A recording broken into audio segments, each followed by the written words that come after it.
and just wrote all-time queen or something like that. And that's when Nicki Minaj almost had a little beef with Missy Elliott for getting involved. So then we get to Lil' Kim dropping Black Friday during the week of Nicki Minaj's Pink Friday. Oh. So you release an album called Pink Friday, and another person drops an album the same week called Black Friday. That's a direct. It's all out now. I remember, like, I had to check this entire beat. This means war, like. Because I actually enjoyed this while it was happening. I remember thinking, kind of going, I like Lil' Kim. I wasn't that really pushed on Nicki Minaj at the time, really, even though I do like me rap. Oh, I do like me rap. I like a bit of rap. I do. And now I have to say now, I do like of a Sunday afternoon, I like a steak and kidney pie and a good hardcore gangster rap album. Some of the lyrics dropped in Black Friday were, "This is hood shit, you and Drake ain't built for that." So she had a go at Drake as well, for being the one to finally kick it off. Yeah. Also, have it all to go at Drake. Drake is a little nerd from Canada. Just going to say that now. Yep. He's talking about all this shit, like, and the way he goes on, should be a little nerd. She called Nicki a Lil' Kim wannabe clone. It's all kicking off now.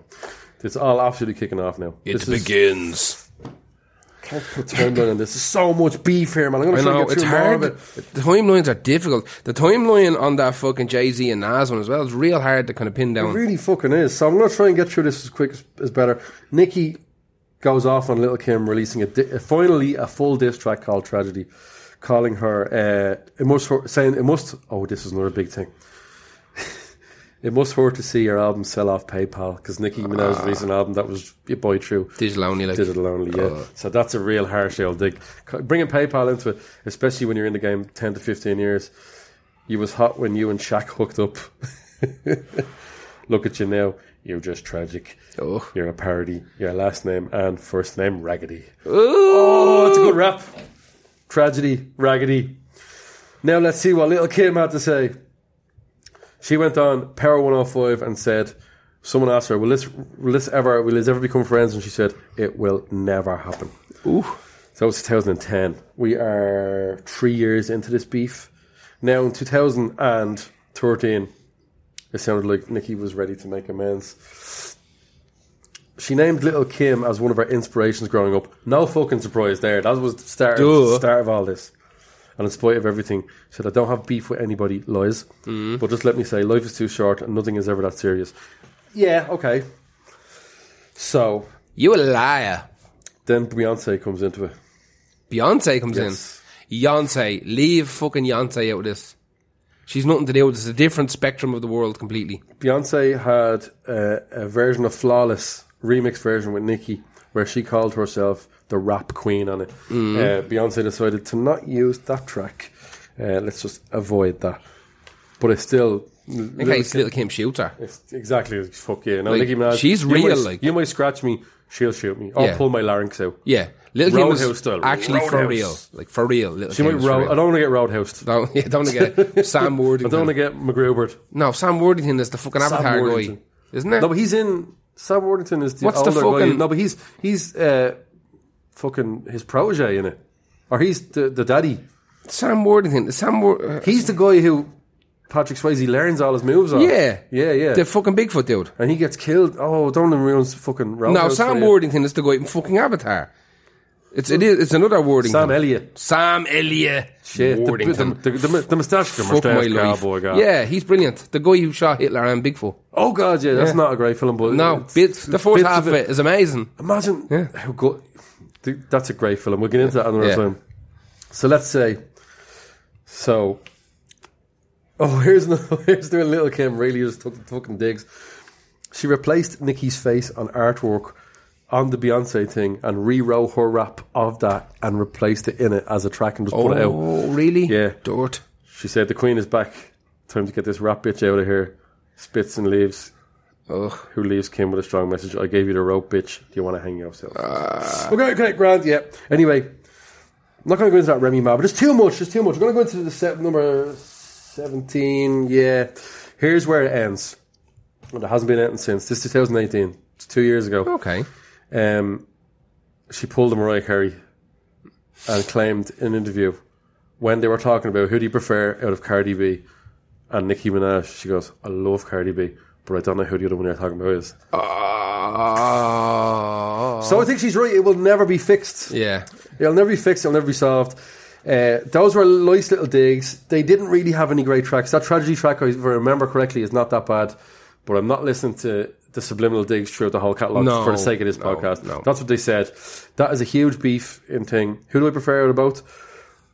Ultimately, probably Nick, at this stage. Yeah, Nikki. Yeah. She kind of took it. Oh, shit. There's more good stuff. There is more good stuff. Yeah. And also, you've got modern production, you've got modern songwriting. So it's not fair. It's not fair. No, it's a different. Lil' Kim was 100% more based in like traditional rap and hip hop. And you have to give her, she was the queen 100% of rap for a while. 100%. But as Nicki Minaj has said a few times, that she came out at the exact right time when things were going stale for female rap. Yep. And she is phenomenal. It's great. She kills people on their tracks badly. Yeah. She's on that track Monster with Kanye West and Jay-Z. And her bit is the bit that I feel launched her into the public fucking hemisphere of not just the stratosphere of everyone knows exactly how good she is now. Yeah. She is. Her own tracks, she's amazing. Her own tracks are touch and go for me. Yeah. She does pop, she does dance and stuff like that, whatever.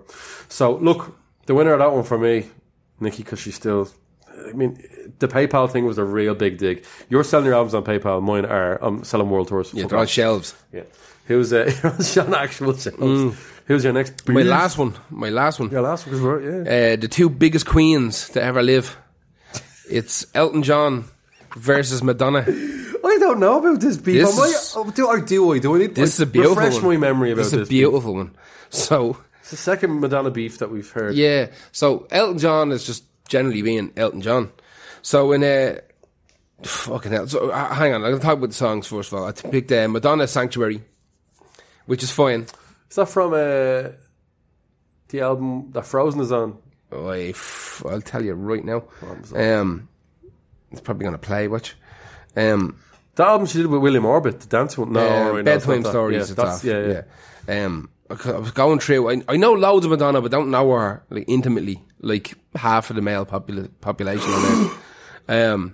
She's just the original hero. You could say the same about Elton John, man. Oh yeah, absolutely. Madonna is the original hero. He is definitely taking more dick than Madonna. Cash money. Elton John's taking like back lane dick. Madonna only takes like svelte model dick. I picked Sanctuary by Madonna, and I picked Midnight Creeper, which is a great song by Elton John. This is after what we just said. You go Midnight Creeper by Elton John. Yeah. He took back lane dick. Yeah, big time. Midnight Creeper. Listen to this song. Actually, this is a very good song. This is Elton John doing his absolute best to try and ape Wilson Pickett. So it's got this kind of soul-y. There's a whole horn section, a big brass section. Yeah, there was a horn. I'm going to stop this now. I'm going to stop this now. Elton John likes a dick or nine. Horn. Yeah. Yeah, there's a whole big brass section in it. It's got lovely kind of guitar solos. It's real driven. Elton John is unreal. He has a load of killers. You know what? I used to hate him until I just actually sat down and listened to certain songs that weren't like the certain songs that Elton John. I can't do that 90s Elton John. Yes, that's when I was growing up. That's when I heard Candle in the Wind. I'm the same. That's soured me forever. But then, like, I started noticing his songs like Saturday Night and stuff, or whatever, and Yellow Brick Road and all. Fucking Benny and the Jets. So good. Absolutely outrageous. So I've just got this regrettable. I missed it.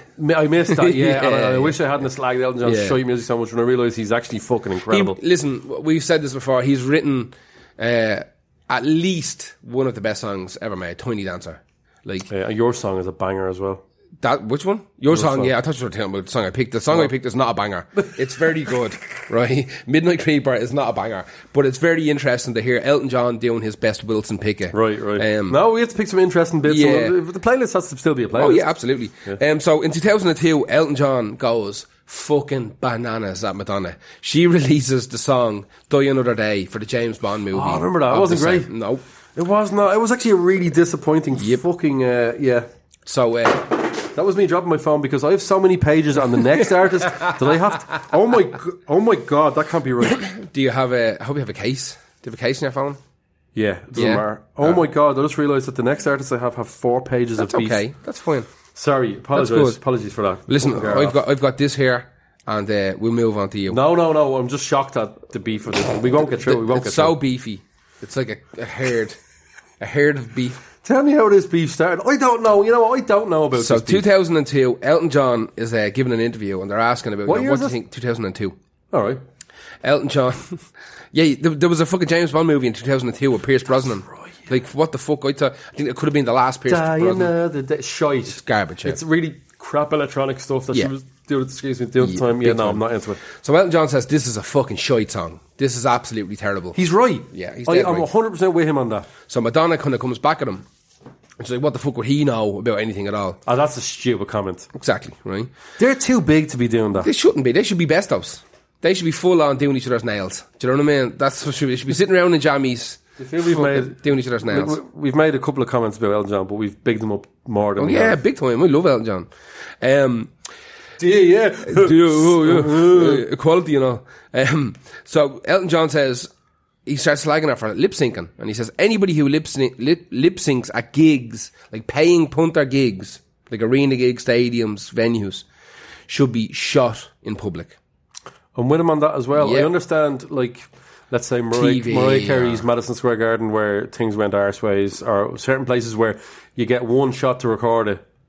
Okay, yeah, and as well as that, sometimes artists are although we mentioned Pink before, she sings while she's hanging out. She's unreal. Oh yeah, but I'm still with him on that. Yeah, don't lip sync to punter gigs. Yeah, absolutely, exactly. He's got a old thing school. where he said it himself. Listen, your fans are going to pay like $75, $80 I'm a ticket. 100% with him on that. Sing the fucking song, like whether you're able to or not. Like, do it real. You know what I mean? But you know what it is Madonna was slightly maybe getting on. She's still running around like Gwen Stefani, maybe running out of breath. Can't do the high notes while she's running. Yeah. Well, Well, she's your fucking set to she's it. in the middle of a tour right now where I think half of them have been cancelled. And she done a gig, I think last week maybe in, I don't know whether it was London or the States, I'm not sure, where she went over time and lost her fucking marbles because they turned the PA off on her. Lost her fucking mind, like last week, in the last 7 days. But you still have to understand that the decision isn't made that Madonna will pay that 10 grand a minute or whatever fucking go, isn't it? It's 10 grand. We're talking about where we live. Bruce Springsteen is famous for it. Yeah. Bruce Springsteen will I always go over don't time. care about paying extra. And it's I like want 10 my grand a fans minute. to get their money's worth. Exactly. It's like 10 grand a minute or something like that for going over time. Yeah. So, Jesus Christ, my whole life is just flashing before me eyes. He slags her for lip sync and says anybody who lip syncs for a regular paying gig should be shot on stage because it's just not cool. I love Elton John. Elton John makes a move in 2005. Says, you know what, I'm going to fucking rectify this a little bit. So he invites Madonna to perform at his bachelor party. Did that with Eminem when him and Eminem had a fight. Yeah, him and Emma are bestos now. Yeah. Full bestos. Fair play to him because you know what? Fair play to him because at the end of the day, like Elton John play. has outbursts like we all do, But it always sorts it out. but he has a Snickers and just relaxes. Exactly.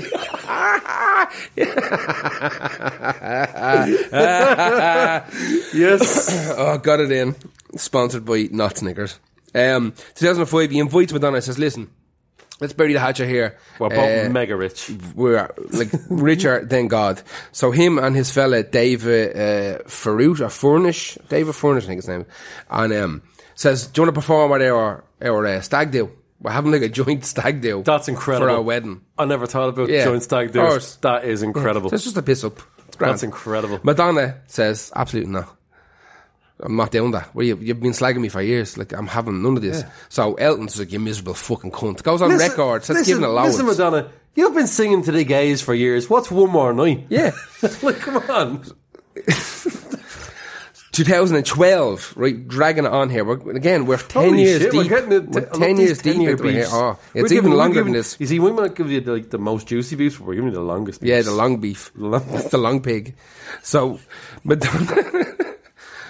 Madonna wins a Golden Globe in 2012 for Best Original Song. And what song was that for? I don't know. Oh, fucking Beautiful Stranger. I don't. No, Who cares? Yeah, who cares? Listen, it's fucking like 80s Madonna. Or get the fuck out, really. Yes. And so Elton's fella David goes on this mad Facebook rant, like giving it. Imagine you like were. Imagine, let's say Twitter or Facebook. I'm signed up to Elton John's fella's opinions. Yeah, but it's not a page. It was his personal. Okay, fair enough. So it was his, like. There is people that would sign up for that. If you watch Love Island, you're going to sign up for that kind of shit. Probably. But he goes on an absolute mad one. and fucking start saying, oh, you know, it's good to see which way Hollywood's bread is buttered, and all, you know, it has to be equal, you know, we have to have 50% female fucking wins or whatever, some bullshit like that. Jesus Christ.